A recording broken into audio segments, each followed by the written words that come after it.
السلام علیکم every one, کیسے ہیں آپ سب؟ امید کرتی ہوں آپ سب خیر خیریت سے ہوں گے، ٹھیک ٹھاک ہوں گے، خوش باش ہوں گے۔ آج کا دن تھوڑا مشکل تھا کیونکہ ہم ساہیوال سے واپس آ رہے تھے لاہور۔ سفر تو ہمارا نارمل گزرا، لیکن علی کی اور میری طبیعت بہت زیادہ خراب تھی۔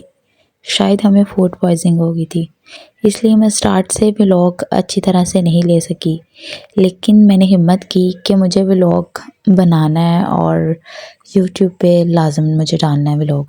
یہاں پہ میں نے سٹارٹ کیا تھا اذلان جب کھیل رہا تھا، اذلان بال کے ساتھ کھیل رہا تھا، اور اس کو دیکھ کے مجھے تھوڑی سی انرجی فیل ہوئی کہ ہاں مجھے اذلان کو کیپچر کرنا چاہیے۔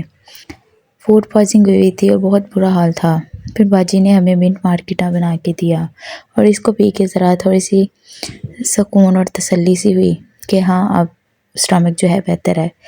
ریڈی ہو گئی تھی میں، اور سارا جو لگیج تھا وہ پیک شیک کر لیا تھا، اور لگیج کو ایسے پیک دیکھ کے میرا دل ایک دم سے بہت اداس ہو گیا تھا۔ کچھ طبیعت بھی نہیں ٹھیک تھی، تو مجھے اس ٹائم ماما کی بہت یاد آ رہی تھی، اور مجھے اتنی عجیب سی بے چینی ہو رہی تھی۔ میں سچ میں بہت اداس ہو گئی تھی، اتنا کہ میری آنکھوں میں سے آنسو بھی آ گئے۔ پھر ہم گھر سے نکل کے پڑے بس اسٹاپ کے لیے۔ دل میں ٹینشن بھی تھی اور تھکان بھی۔ بس اسٹاپ پر پہنچے تو ایک بس آئی اور ہم نے سوچا کہ شاید یہ ہماری بس ہے، لیکن وہ کسی اور کی بس تھی۔ وہ ملتان جا رہی تھی، ہماری نہیں تھی۔ پھر تھوڑی دیر اور ویٹ کرنا پڑا۔ اس وقت بس میں خاموش سی بیٹھی تھی، علی کو دیکھتی رہی اور دعا کرتی رہی کہ اللہ سب ٹھیک کر دے، کیونکہ میں اپنے سے زیادہ علی کو جب دیکھتی ہوں، اذلان کو جب دیکھتی ہوں ان کی طبیعت نہیں ٹھیک، تو مجھے اپنے آپ کو آٹومیٹکلی اسٹرانگ کرنا پڑتا ہے ان کو ٹھیک کرنے کے لیے۔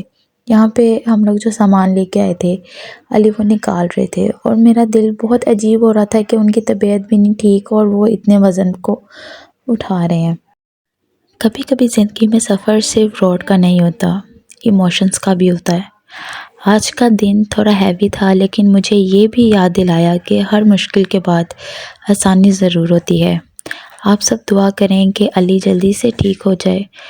اور ماں کے لیے سب سے مشکل لمحہ وہ ہوتا ہے جب بچہ بیمار ہو اور وہ صرف دعا ہی کر سکتی ہو، اور اس ٹائم میں ایسی ہی سچویشن میں تھی۔ میں بہت اپنے آپ کو ہیوی فیل کر رہی تھی۔ اس وقت مجھے لگا سفر لمبا نہیں، امتحان لمبا ہے۔ میں اسٹرانگ بننے کی کوشش کر رہی تھی، لیکن اندر سے میں ٹوٹ رہی تھی۔ بہت مجھے عجیب سی فیلنگ ہو رہی تھی۔ میرا اسٹمک جو ہے وہ اس قدر مجھے پین کر رہا تھا، اور میں یہی سوچ رہی تھی کہ پتہ نہیں کب جو ہے سفر ختم ہو۔ کبھی کبھی انسان مسکراتا رہتا ہے، لیکن دل میں عجیب سا طوفان چلتا رہتا ہے۔ بس اسٹاپ پر لوگ اپنے سفر میں بزی تھے اور میں اپنی فکروں میں۔ اس ہلکی سی ہوا سے جسے میرا دل کو سکون سا مل رہا تھا، اور سب ٹھیک ہو جائے گا، بس یہی میں سوچ رہی تھی۔ ہر مشکل دن ہمیں اللہ کے اور قریب کر دیتا ہے۔ جیسے ہی انسان پہ کسی نہ کسی قسم کی مشکل آتی ہے تو سب سے پہلے وہ یہی دعا کرتا ہے کہ اللہ پاک تو بہتر کرنے والا ہے۔ آنسو کمزوری نہیں ہوتے، کبھی کبھی دل کا بوجھ ہلکا کر دیتے ہیں، اور یہ حقیقت ہے۔ اگر آپ کے دل میں کوئی کسی بھی قسم کی کوئی تکلیف ہو، دکھ ہو، درد ہو، آپ جب تک رو نہیں لیتے، آپ اپنے آپ کو ہلکا محسوس نہیں کرتے۔ زندگی کا سفر صرف رستوں کا نہیں، جذبات کا بھی ہوتا ہے۔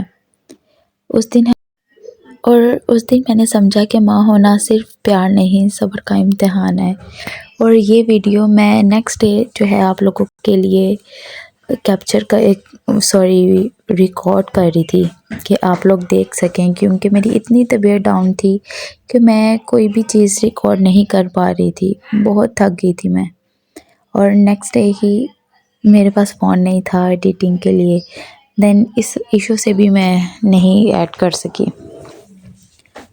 اور جب ہم گھر سے نکلے تو دل بہت بھاری تھا، لگ رہا تھا آج کا دن بس امتحان ہی ہے۔ ہر قدم پہ پریشانی تھی، علی کی طبیعت کا خیال تھا اور آنکھوں میں آنسو بھی، لیکن کبھی کبھی اللہ گھر سے نکلتی ہی حال بدل دیتا ہے۔ بس اسٹاپ پر کھڑے کھڑے ہلکی سی ہوا نے جیسے دل کو تسلی دے دی ہو۔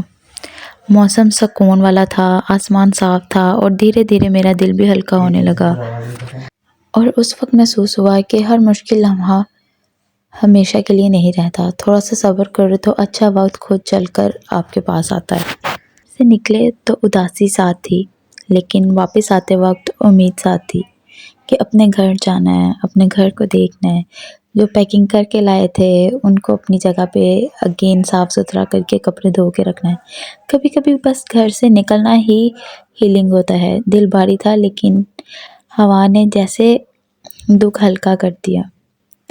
آج سمجھا کہ ہر سفر صرف دوری نہیں، سکون بھی دیتا ہے۔ یہاں پہ بس ہماری آ چکی تھی، اس کو ٹکٹ وغیرہ ہم دکھا رہے تھے اور اپنا سامان ہم رکھوا رہے تھے، اور طبیعت میری کچھ خراب تھی اس لیے میں گھر سے کچھ بھی کھا کے نہیں آئی تھی۔ علی نے بھی تھوڑا سا ہی کھانا کھایا تھا۔ اور آپ لوگوں کو بھی ایک اچھی بات میں بتاتی چلوں کہ کبھی بھی آپ کسی بھی لمبے سفر کے لیے نکلیں تو آپ گھر سے لائٹ میل کھا کے آئیں، زیادہ ہیوی مت لیں، اور اگر آپ کے ساتھ بچے ہیں تو بچوں کے لیے ORS یا پانی ساتھ ضرور رکھیں، ان کے کھانے پینے کے لیے کچھ ہلکی پھلکی چیزیں، کیونکہ گرمی میں ڈی ہائیڈریشن کا خیال رکھنا بہت ضروری ہے۔ آج کل موسم جو ہے وہ چینج ہو رہا تھا، کبھی سردی تھی کبھی گرمی تھی، لیکن گرمی کا احساس کچھ اب زیادہ ہی ہونے لگا تھا، تو اس لیے پھر میں نے اپنے ساتھ پانی بھی رکھا تھا، اور ایمرجنسی میڈیسنز بیگ میں رکھنا بھی لازم ہے، جیسے وامٹ کی میڈیسن، آپ کے سر درد ہو اس چیز کی میڈیسن، اور جو آپ سوٹ کرتی ہے آپ کو، آپ وہ میڈیسن اپنے پاس رکھیں۔ اور آپ کو یہ چیزیں لازم اپنے پاس رکھنی چاہیے، آپ کے پاس میڈیسن، آپ کے پاس پانی، یہ تو لازم ہونا چاہیے، اور ہلکا پھلکا اپنے پاس کچھ کھانے پینے کے لیے ہونا چاہیے۔ یہاں پہ ایسے ہی اذلان علی کو کہہ رہے تھے کہ مجھے کچھ کھانے کے لیے دیے، اس کو آج کل فانٹا جو ہے وہ بہت پسند ہے، لیکن میری بہت کوشش ہے کہ وہ ان چیزوں سے دور ہو جائے۔ یہاں پہ میری طبیعت نہیں ٹھیک تھی، تو پھر بھی میں ساتھ ساتھ ریکارڈ کر رہی تھی کہ یار میری جو ہے ویڈیو کیپچر ہو جائے، ایک دفعہ اس کو میں ریکارڈ کر لوں۔ گاڑی میں بیٹھے اذلان اپنی چیزیں کھا رہا تھا اور میں سب کو دکھا رہی تھی۔ خیر یہی تھا آج کا دن، آج کی تھکاوٹ اور آج کا ولاگ۔ گھر پہنچے تو اتنی تھکاوٹ تھی کہ اور کچھ کیپچر کرنے کو دل ہی نہیں کر رہا تھا، بس یہی میرا دل تھا کہ فٹافٹ میں اپنا سامان رکھوں اور جلدی سے میں سو جاؤں اور اپنی نیند پوری کروں۔ رستے میں علی بھی سو گئے، اذلان بھی سو گیا تھا، اور مجھے بھی شدید نیند آ رہی تھی۔ کچھ ٹائم کے لیے میں سو بھی گئی، گھر آ کے سامان وغیرہ رکھا، اور اذلان کو علی اس کے جسم پہ ہاتھ پھیرے تھے اور وہ سو گیا۔ آپ سب دعا کریں کہ علی جلدی سے ٹھیک ہو جائیں، اور اگر آپ کو ایسے ہی ریئل لائف ولاگ پسند آئیں تو پلیز میرے چینل کو لائک شیئر سبسکرائب کریں۔ اللہ حافظ۔